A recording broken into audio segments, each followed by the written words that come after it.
자, 이번 강의의 가장 핵심은요, 우리가 정리를 해봅시다, 이거는요. 개별 규제를 했어요. 개별 규제 중에서, 대지의 안전, 대지의 미관, 알겠죠? 이게 중요한 건데, 우선 제일 먼저 대지의 안전과 할 때는, 옹벽, 거기에 대해서 조심할 것이 뭐라 했습니까? 콘크리트 구조가 2m로 바뀌었다는 거 꼭 명심해 주면 되겠고요. 두 번째는 대지의 조경 있죠. 대지는 대지 면적 200제곱미터이면 해야 되지만 아니하는 것 상식을 보라 했죠. 그중에 특히 조심할 것 뭐가 있습니까? 공장과 더불어서 도시지역 밖의 경우는 지구단위 계획구역은 반드시 해야 되는 것이고, 또 하나 1500제곱미터 미만의 물류시설인데 주거지역과 상업지역은 반드시 해야 되고, 그렇지 않으면 하지 않아도 된다. 옥상 위에 적용하는 경우가 있다. 그런데 옥상 위에 적용은요, 원래 대지 면적에 해야 되는데 불구하고 옥상에 적용하면 대지의 50%를 초과할 수 없고, 옥상에 한 건 대지 면적의 3분의 1로 산정해 준다 하는 것 명심해 주면 되겠습니다. 그 다음에 나온 것이 이제 도로인데, 건축법상 도로는 반드시 보행이 돼야 된다는 것. 또 거기에 따라 자동차의 통행에 의해서 소유폭이 이루어진다는 것. 소유폭이라고 하는 것은 원칙적으로 4m 이상을 기점으로 한다. 자동차 통행이 되지 않으면 3m 이상.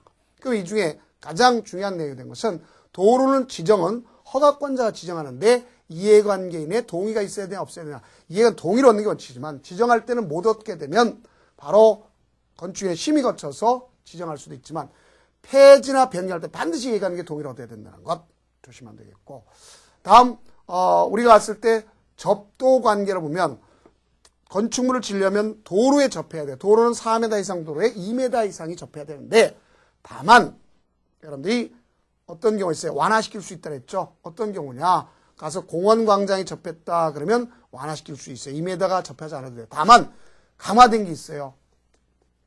연면적 합계가 2000제곱미터 이상이면 6m 도로에 4m 이상 접해야 된다. 단 공장은 3000 하는 걸 알 수 있겠고, 다음에 이제 건축선이라는 거죠. 건축선은 대지와 도로가 만나는 선 4m 이상 그게 건축선이지만 소유폭이 미달될 수 있다. 그러면 양쪽에 대지가 있다면 중심선부터 각각 2분의 1씩 후퇴하는 거고, 철길이와 같은 철도나 하천변이 있다 그러면 건축할 수 없죠. 그러면 경계선부터 반대쪽 대지 쪽으로다가 띄우는 것이다. 그럴 수 있고, 가각전제, 도로각 때문에 띄는 건 등변삼각형으로 띄운다. 2m, 4m 이렇게 띄우는 것을 벌써 인식하면 되겠고, 건축선에 의한 건축 제한 그랬지 않습니까?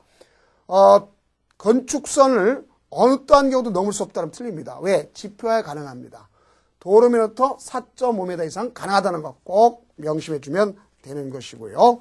다음, 이 지정건축선은요, 도시지역에서 하는데, 그거는 건축선과 더불어서 자, 시장군수구청장이 뒤로 다 후퇴해라. 4m 이내 후퇴해라. 이렇게 했어요. 그거는 대지 면적에 산입한다는 것 꼭 아시면 되겠고, 그 다음에 이제 구조 안전이 있었고, 그 다음에 이제 우리가 봤을 때 피난안전구역, 그 다음에 방화에 장애가 되는 것, 요것만 명심하면 되죠. 그래서 이 뒤 후반부에 있는 거는 그렇게 중요성이 띄지 않으니까 제가 이뤄준 것, 그것만 보시면 되겠습니다. 그럼 이제 다음 강좌는 규모에 대한 규제에 대해서 나가도록 하겠습니다. 고생 많으셨습니다.